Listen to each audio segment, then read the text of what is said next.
Good morning, respected judges and the audience. I'm here to welcome my case presentation. A 3-year-old female child, resident of Rangareddy district, the reliable informant being mother, came to Niloufer Hospital with chief complaints of fever since 2 months, cough since 15 days, and difficulty breathing since 10 days. She was asymptomatic 2 months back, then she developed fever, which was sudden in onset, continuous, with no evening rising temperature. It was low grade, not associated with chills and ripers, and subsided with medication. The cough was insidious in onset. It was intermittent, initially non-productive, progressing to productive, mucoid in consistency, not foul smelling, with no history of hemoptysis. Difficulty in breathing was insidious in onset, initially grade 2, progressed to grade 4, aggravated by cough and associated with chest pain on the left side. There is history of weight loss, but no history of loss of appetite, cyanosis, or contact with tuberculosis. On examination, she was febrile with low-grade pyrexia and tachypneic with nasal flaring.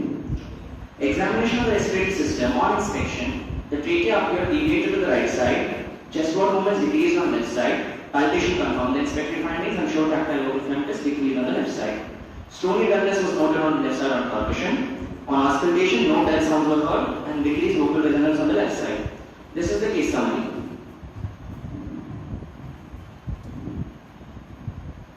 The provisional diagnosis made was left-sided pleural effusion, and the patient was advised X-ray chest and ultrasonography chest. This revealed a severe blockage in left-sided pleural effusion. Now, this was managed accordingly. The evaluation of the cause was started. The complete blood picture came with normocytic hypochromic anemia. The pleural fluid was a transudate. It showed no growth on any culture medium. The sputum for ALK and Mantoux test both were negative. ESR was elevated, and the CT scan showed a large enhancing mass arising from the posterior chest wall and occupying complete left mediastinum. It was compressing the left bronchus and there was collapse of the left lung. There is no evidence of any mediastinum lymphadenopathy. Ultrasound guided core biopsy of the tissue was done. This revealed a small blue round cell tumor, and with clinical correlation in a 3-year-old gave us this differential diagnosis. The bone marrow study and the 24-hour urine for VMA both turned out to be normal. Immunohistochemistry was done on the biopsy tissue. It came with Ki67 labeling index to be high. This indicates that there is a rapid turnover of the tumor cells. It was CD3 negative and CD20 negative. These are markers of B-cell lymphoma and B-cell lymphoma respectively. Both were negative. It was cytokeratin negative and monomentin positive, hence eliminating carcinoid tumor and directing us towards a soft tissue tumor. For rhabdomyosarcoma, myogenic reactivity was done, which came out to be negative. Although the 24-hour urine was normal for VMA, for neuroblastoma, we did neuron-specific kinolase and synaptophysin. The only positive one was neuron-specific kinolase. So the pathologist went ahead and did 2 more markers, CD56 and CD99. Strong reactivity was seen in CD99, giving us a diagnosis of Ewing sarcoma, family tumor of the chest wall, asking tumor. She was referred to MNJ Cancer Institute, where the oncologist advised radionuclide bone scan, MRI brain and CT abdomen. This confirmed a non-metastatic disease, for which chemotherapy of 8 cycles of VAC-IE under the cover of granulocyte colony stimulating factor and mesna was started. When the tumor shrank, surgical excision was done, and the counseling was given with supportive care. This is the case sheet and the photo. Now let's understand this case, what exactly happened. An X time ago, the tumor started growing in her chest wall. And 2 months back, it manifested with the constitutional symptoms of fever, loss of weight, and the anemia as well. The irritation of the left bronchus when it grew up to the bronchus gave us the cough, dry cough. When it started compressing it even more, the stagnation of the secretions occurred, and this could make the cough productive. The narrowing of the airway caused the SOP of grade 2. Later, when they compressed the airway completely, due to the negative pressure, there was a transudative pleural effusion due to the acute atelectasis.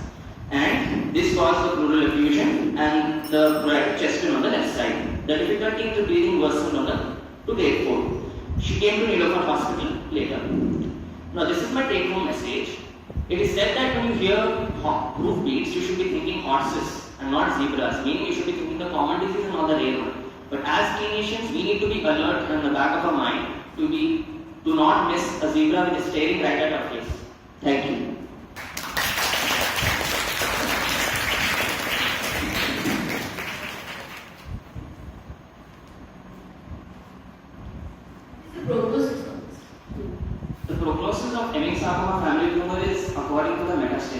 So if there's a non-metastatic disease, a better prognosis. Even though overall the disease has a great Did you do the PET scan of body of this child? Entire scan of body, yes, because the yes, metastasis yes, shoulder. yes, ma'am. Bone scan, MRI of the brain, and CT abdomen, all the urine. So it's rolled up. Yes, ma'am. There was no skeletal metastasis on the radioactive bone scan. MRI of the brain was completely normal, and abdomen was also completely normal. So now what is the prognosis? Now the prognosis is, after giving her the treatment of all the 8 cycles of the chemotherapy, we'll be checking her for every month. If she has any scan, we'll be doing, if we missed out any micrometastasis which didn't come up on the scans, we'll be doing every monthly checkup. If she's stable, then we'll make it 3 monthly, and if she's more stable, 6 monthly. But we need to keep checking it because there have been cases in which 10 years later they develop recurrence. The complications of this.